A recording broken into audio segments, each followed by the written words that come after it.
வணக்கம்.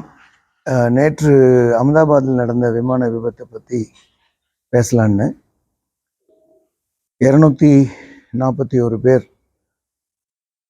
மற்றும் அந்த பிளேன் இறங்கின இடத்துல இருந்த மருத்துவர்கள் விடுதியில் அங்கேயும் இறந்துருக்குறாங்க. இதை பற்றி பேசலான்னு சொல்லி தான் முதல்ல எல்லாருக்குமே உலகளாவிய பெரிய அதிர்ச்சியையும் மன வருத்தத்தையும் கொடுத்துருக்கக்கூடிய ஒரு விமான விபத்து இது. இந்த விமான விபத்துக்குள்ளாக இருக்கக்கூடிய விமானம்ங்கிறது போயிங் 787 ட்ரீம் லைனர் 787-8 அப்படின்னு சொல்லுவாங்க. 787-8 ட்ரீம் லைனர் ரக விமானம் 2011 பயணிகள் பயன்பாட்டுக்கு வந்த விமானம் இது. கிட்டத்தட்ட 14 ஆண்டுகளுக்கு மேலாக ரொம்பவும் வெற்றிகரமாக நிறைய நாடுகள், உலகத்தில் இருக்கிற எல்லா விமான நிறுவனங்களும் இந்த வகை ரக விமானத்தை பயன்படுத்திகிட்டு இருக்கிறாங்க. இதுதான் முதல் தடவை இந்த மாதிரி ரொம்பவும் இத்தனை பேர் பலி வாங்கக்கூடிய, உயிரிழக்கக்கூடிய ஒரு விபத்தாக நடந்திருக்கு. இது ஏன் நடந்திருக்கு, எதனால் நடந்திருக்கு அப்படிங்கிறது துறை ரீதியான விசாரணை நடந்துக்கிட்டு இருக்கு. இதுக்கு நடுவில் இந்த விமான விபத்து நடக்கிறதுக்கு என்னென்ன காரணங்கள் இருக்கும்? ஏன்னா பயணிகள் மத்தியில் ஒரு பயமோ இல்லை பீதியோ வர்றதுக்கு வாய்ப்புகள் இருக்குது. இல்லை இந்த ரக விமானமே பறப்பதற்கு என்ன ஒரு வசதியான, விபத்து நடக்க முடியாத அளவில் இந்த விமானம் இருக்குது அப்படிங்கிற ஒரு நம்பிக்கையை பயணிகள் மத்தியில், அதுவும் அடிக்கடி விமான போக்குவரத்தில், விமானத்தில் பயணம் பண்ணக்கூடிய பயணிகளுக்கு மத்தியில் வரணும். ஏன்னா ஒரு விபத்துங்கிறது இவ்வளோ பெரிய ஒரு விமானம், இந்த விமானம்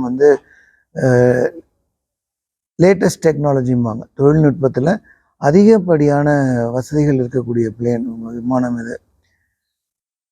அப்போ எதனால் இந்த விஷயம் நடந்திருக்கலாம் அப்படின்னு பார்க்கும்பொழுது, ஒன்று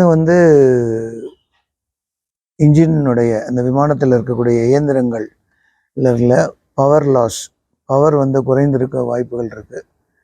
பவர் குறைஞ்சதுனால, அந்த உந்து சக்தி குறைஞ்சதுனால அந்த பிளேன் தொடர்ந்து மேலே போகிறதுக்கு உண்டான வழி இல்லாமல் போகிறதுக்கு வாய்ப்புகள் இருந்திருக்கு. இதுதான் இப்போதைக்கு நம்ம பார்த்தது வரைக்கும் சொல்லக்கூடிய விஷயம்.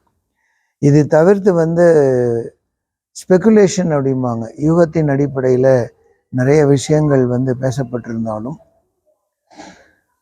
இது ஒரு விபத்து. யாருமே தெரிஞ்சு போய் ஒரு பிளேனை இது மாதிரி கிராஷ் பண்ண மாட்டாங்க.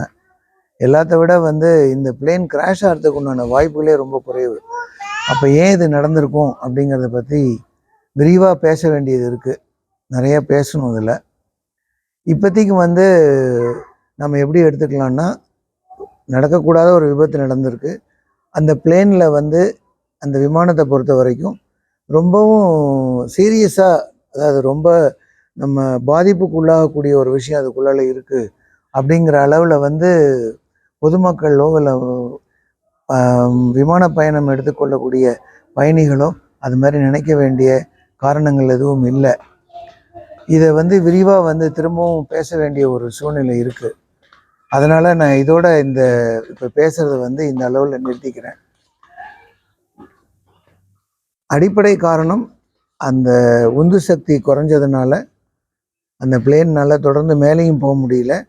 அதே அந்த 605 அடி தான் கடைசியாக ரேடாரில் ரெக்கார்ட் ஆகிருக்கு. அந்த உயரத்தையும் அதனால் பிடிச்சிக்க முடியல. ஏன் பிடிச்சிக்க முடியல, எதனால் அப்படிங்கிற ஒரு விஷயந்தான் இதில் இப்போது பெருசாக பார்க்க வேண்டியதாக இருக்கும்.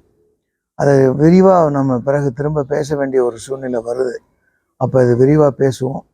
இந்த அளவில் என்ன சொல்லலான்னா, இறந்து போன பயணிகளினுடைய ஆத்மா சாந்தி அடையவும், இதில் இந்த விபத்தில் யார் யாரெல்லாம் உயிரிழந்திருக்காங்களோ அவங்களுடைய குடும்பத்தாருடைய துக்கத்திலையும் நம்ம எல்லாருமே பங்கெடுத்துக்கிறோம்.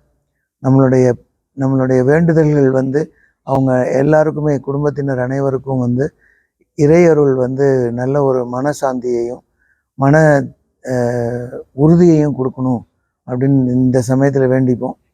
மற்றபடி திரும்பவும் பேசுவோம் அதை பற்றி. வணக்கம். உடனுக்குடன் செய்திகளை தெரிந்து கொள்ள சன் நியூஸ் பெல் ஐகானை கிளிக் பண்ணுங்க.